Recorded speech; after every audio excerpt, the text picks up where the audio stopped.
Hello, YouTubers, friends, compatriots, bootlicker shills, Nestle, sirs, peasants, vassals, my European friends. I'm a useful idiot, and today I want to talk about the Transatlantic Partnership. This is a companion piece to a video I just did on the Trans-Pacific Partnership. And notable is the fact that we're not hearing about the Transatlantic Partnership, which is also moving along rather quickly and is on the fast track. And it is very much akin to the Trans-Pacific Partnership and serves the same functions. And something that's notable, of course, is that it's not being talked about. We're not hearing about the Transatlantic Partnership. So once again, we know that this controversy surrounding the Trans-Pacific Partnership has little to do with what is in the media right now. It has to do with more agendas. So the Trans-Pacific Partnership will happen, and the Transatlantic Partnership will happen. And once again, the Transatlantic Partnership is about regulatory policies, not trade, or what they call non-tariff barriers. And this includes environmental, health, and consumer safeguards, just like the Trans-Pacific Partnership, and specifically the telecommunications, banking, pharmaceuticals, entertainment, the internet, the environment, labor, consumer protection regulations, copyright. So it has a lot to do with servicing the major corporations, particularly as far as property rights, intellectual property, and copyright, and that sort of thing. And as I pointed out in other videos, this new intellectual property rights and corporate rights will now be used as a target for the anti-terrorism world dragnet. It's another one of the reasons why we see these corporate government partnerships, because they both have the same agendas now. And so some of the major things that we find in the Transatlantic Partnership are, as far as the environment, to open up fracking. That's something that's different than the Trans-Pacific Partnership. So there'll be more forcibly opening up European markets and just helping them facilitate a growing fracking industry, even though there's been some backlash there. And then as far as food safety, food labeling and sanitary standards are one thing, but it also has to do with genetically engineered food, and that will be part of this process at some point, why they want to lay the groundwork for standardized food labeling.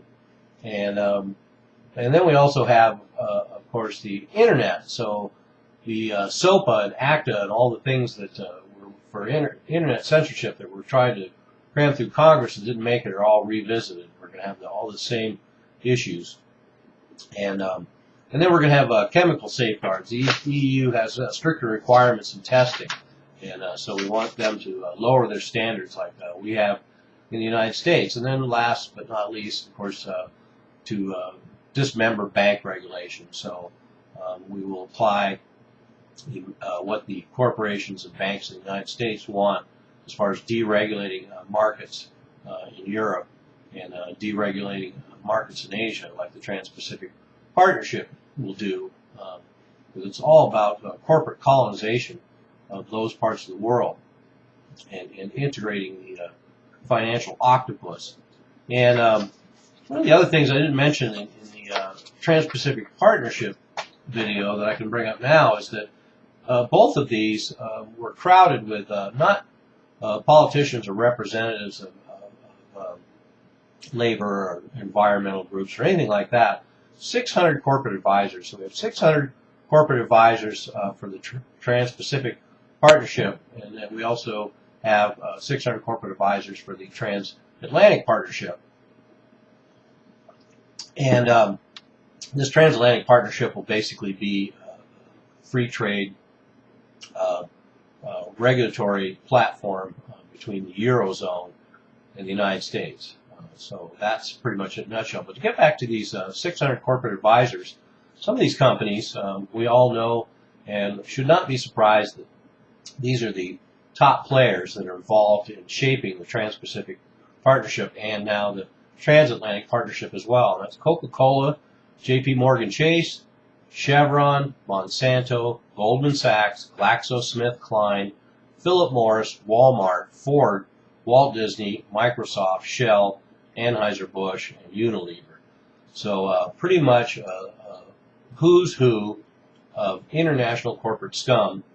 There they are, and they're the ones who are lined up to basically set up these regulatory blueprints, this foundation for world corporate governance. And so that's the theme of my Trans-Pacific Partnership video, and it's now my theme of my Transatlantic Partnership video. They're both on the fast track. They both have the same, are addressing the same basic issues. They're both undermining sovereignty of nations, their constitutions, their judicial systems, their regulations.